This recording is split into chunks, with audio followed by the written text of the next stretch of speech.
Good morning. Every day across the United States, millions of people wake up facing the same question: how will I feed myself and my family today? For many, the answer lies in a program that quietly supports communities from coast to coast. SNAP, which stands for the Supplemental Nutrition Assistance Program and was once known as food stamps, is a lifeline for millions of Americans. It's not just a government program, it's a bridge to better health and opportunity for those who need it most. SNAP provides essential nutritional support for low-income families, seniors living on fixed incomes, people with disabilities, and especially children. It helps ensure that no matter your age or circumstance, you have access to the food you need to thrive. Nearly 42 million Americans rely on SNAP to help put food on the table each month. That's a staggering number, 1 in every 8 people in the country. To put it in perspective, that's more than the entire population of California, our most populous state. Imagine every person in California depending on this program to eat. For about 28 million children, SNAP means the difference between going to bed hungry or having a meal. It's a critical resource that helps kids grow, learn, and reach their full potential. Benefits are delivered through an EBT card, which works like a debit card at grocery stores. This allows families to buy healthy basics like fruits, vegetables, bread, dairy, and other staples that form the foundation of a nutritious diet. The support is modest, on average, just a few dollars per person per meal. But for struggling families, it can mean stability in uncertain times. It helps parents stretch their budgets and make sure their children don't go without.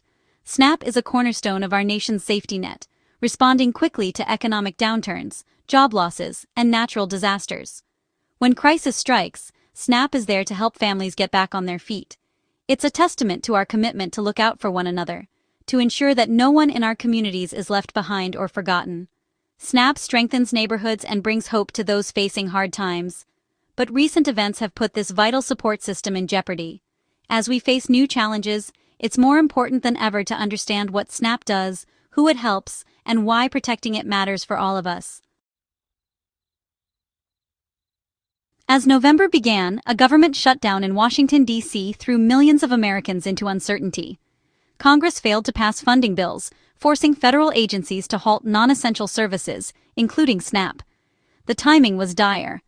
SNAP funding lapsed just as families expected their benefits.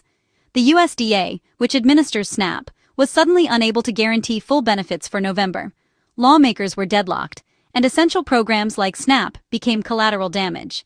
Families across the country wondered if they'd be able to buy groceries. The USDA warned that, without congressional action, full benefits might not be possible. This news sent shockwaves through communities, especially as the holidays approached. State agencies were flooded with calls from worried recipients, but had few answers. The shutdown froze funding, leaving the most vulnerable at risk. In the early days of the government shutdown, uncertainty swept through federal agencies and the communities that depend on them. The Trump administration announced it could only tap into a limited emergency fund to keep SNAP, the Supplemental Nutrition Assistance Program, running. This meant that millions of families who rely on SNAP might receive only partial benefits, far less than what they needed to get by. Imagine expecting $400 to feed your family for the month, but suddenly learning you might get less than half that amount. For many, this was not just a financial setback. It was a devastating blow to their ability to put food on the table. The administration insisted this was the only legal path forward, placing the blame squarely on Congress for failing to resolve the budget impasse. But food security advocates and state officials quickly sounded the alarm, warning that partial payments would be catastrophic for families already living on the edge.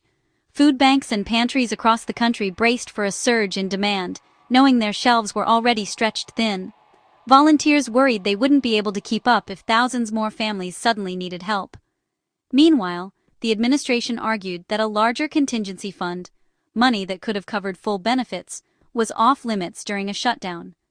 Legal experts and advocates hotly contested this claim, debating whether the restriction was truly ironclad or simply a matter of interpretation. Critics questioned whether this was a genuine legal constraint or a calculated political strategy, designed to pressure lawmakers and sway public opinion.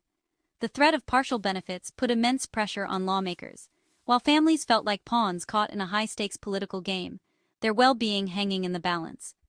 For millions of Americans, This wasn't just a bureaucratic issue or a line item in a budget. It was a looming hunger crisis, threatening the most basic need of all: food. As the days dragged on, the nation waited anxiously, hoping for a solution that would restore stability and put food back on the tables of those who needed it most. As hope faded, the fight for full benefits moved to the courts. U.S. District Judge John McConnell of Rhode Island issued a decisive order. The USDA must pay full SNAP benefits for November. He pointed to a $5 billion contingency fund and authorized using other child nutrition funds if needed. Judge McConnell's ruling cut through political arguments, focusing on the program's purpose and the real human impact. He criticized the administration for using benefits as political leverage. The order was hailed as a victory for food security and a turning point in the crisis.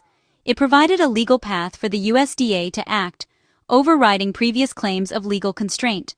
For millions of families, it was a moment of profound relief. The focus now shifted. Would the USDA comply? After Judge McConnell's order, the USDA faced a clear choice. On November 7th, the agency announced it would comply, setting the wheels in motion to deliver full benefits. A memo to state SNAP directors instructed them to prepare full benefit files for EBT cards. This technical step meant families would receive the support they desperately needed. The USDA's public statements framed this as compliance with the court, even as the Justice Department prepared to fight the ruling. For families, the internal conflict didn't matter. What mattered was that food assistance was on its way. The immediate crisis was diffused, providing reassurance to millions. But the long-term future of SNAP remained uncertain as the shutdown dragged on. Relief was tempered by the realization of how fragile this safety net can be. Even as the USDA complied, the Trump administration pushed back. The Justice Department quickly appealed Judge McConnell's ruling, arguing the court had overstepped its authority. They sought an emergency stay to block the order and stop full payments. The administration insisted only partial benefits were legally possible, blaming Congress for the crisis. This legal battle created a race against time, the USDA moving to pay benefits, the Justice Department trying to stop them. Critics saw this as using low-income families as leverage in a political fight. The fate of future benefits now hung in the balance. The SNAP crisis drew sharp reactions from officials. Vice President J.D. Vance condemned the court's intervention, calling it an overreach into executive authority. The administration argued they were following the law, not playing politics. President Trump blamed Democrats, saying the crisis would end if they agreed to his terms. Advocates and Democratic leaders praised the court's order as a victory for decency and a check on executive power. They accused the administration of manufacturing a crisis for political gain. The debate revealed a deep divide. Is government's role to follow rules at all costs or to protect its most vulnerable? The answer would shape the future of SNAP and millions of lives. To truly understand the stakes, we need to look closely at the families at the heart of this crisis. These are our neighbors, our friends, and sometimes even our own loved ones, people who work hard, care deeply for their children, and want nothing more than to provide a stable, healthy life. For 42 million Americans, SNAP isn't just a program, it's the key to daily survival. It's the difference between having enough to eat and going to bed hungry. For many, it's the only thing standing between their families and the uncertainty of an empty pantry. The difference between full and partial benefits is stark. It can mean the difference between a child eating a full meal or going hungry, between a parent's peace of mind and sleepless nights filled with worry. It's a line that separates hope from despair. Most SNAP families already live below the poverty line, stretching every dollar to cover rent, utilities, and food. Every expense is carefully weighed, every purchase scrutinized. There's no room for error and no cushion for emergencies. News of possible cuts triggered fear and forced impossible choices. Watering down milk to make it last, buying cheaper, less nutritious food, or skipping meals altogether.